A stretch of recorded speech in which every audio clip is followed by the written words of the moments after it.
Ever been super into an online lecture and then bam, the internet Oh, crashes? the worst. Right. Yeah. Makes you think, in this day and age, with so much learning happening online, what about students who don't even have reliable internet? It's a really important question. And a lot of researchers are trying to figure that out, Yeah. especially like how those challenges, they get much harder when you're in a place that doesn't have easy access to things like computers and, like you said, reliable internet. Totally. I've totally been the victim of a bad Wi-Fi connection during an online meeting. It's the worst. Like, worse. And it makes me think about today's deep dive. We're looking at a research study. It's from the journal Education and Information Technologies, and it's all about student experiences with online learning, get this, at a university in Zambia. Wow. Okay. Yeah. And that's interesting because Zambia is considered what they call an ICT challenged country. So what that means is that their information and communication technology, basically their tech infrastructure, it's not as developed. So this study, it's a really cool window into these challenges, but it also gives us some insights that we can all think about, even if we haven't experienced those same limitations, like personally. Okay, so paint a picture for us. Who are these students, and what did the study find? Well, the first thing that surprised me is that not all the students struggled. Like you might think they all would, but they didn't. They split the students into what they called traditional students and non-traditional students. Okay. The non-traditional students were usually older. A lot of them had jobs.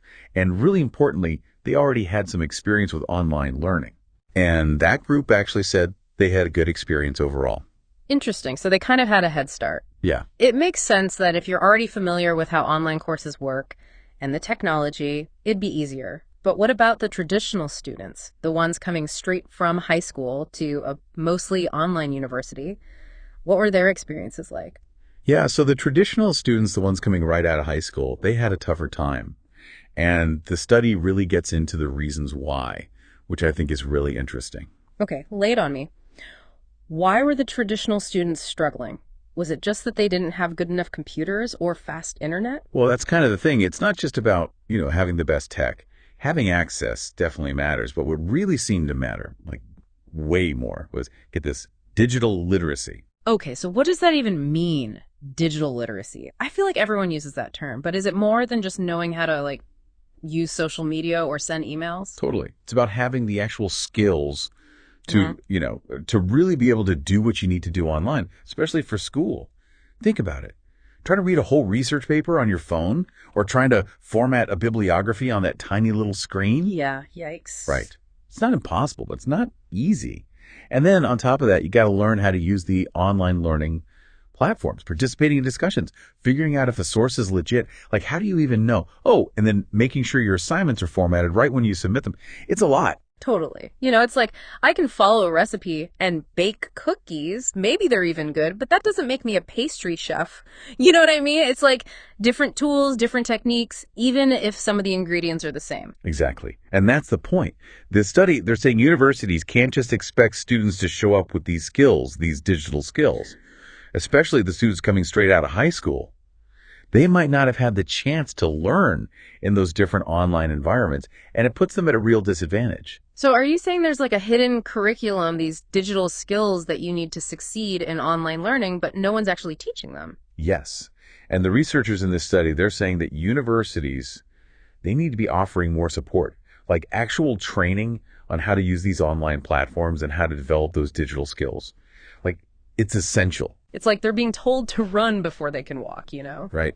And not only that, like they're supposed to win the race too. It's just, Right. It's not fair, And this study, it really highlights how this lack of like digital know-how, it can actually make existing inequalities even worse. Yeah. It becomes this huge barrier, especially for students who are already dealing with stuff like not having great access to tech or maybe money is tight. So it's not enough to just give everyone a laptop and say, okay, now you're good, right? There's more to it than just having the actual physical tools. Yeah, absolutely. It's Yeah. about making sure everyone has equal access to the skills and the support they need to actually use those tools well. It's not just about having technology. It's about knowing what to do with it, and that's something that's important for all of us, no matter where we live or what we do. That is such a good point. We can't forget that even in places where most people have good internet, there are still going to be people who haven't had the chance to learn those digital skills. This has been, wow, really eye-opening.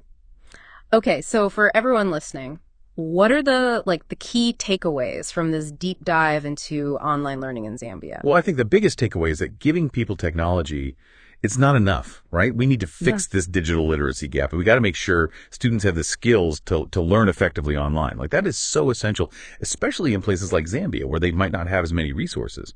But it's not just about Zambia. This is like a global thing. Yeah, it's about making sure everyone has a chance to succeed, right? No matter where they're from or what their background is. We spend so much time focused on the hardware, the computers, the internet speed, but we forget about like the human side of it, the skills and knowledge you need to actually make use of all that. It's true. That human element is so key. This study actually found that even when resources were limited, the students who had some idea of how online learning works, who had those basic digital skills, they had a good experience. Like, it just goes to show how important it is to invest in digital literacy, not just the technology itself. That's awesome. So, everyone listening, we hope this deep dive gave you a new way of thinking about online learning all over the world. But here's something to think about. How does all this apply to other places where online learning is becoming more common? Like, what about K-12? Or even those professional development courses we all have to take sometimes. Are we doing enough to set people up for success in these like digital learning spaces? Something to consider as technology keeps changing how we learn and work.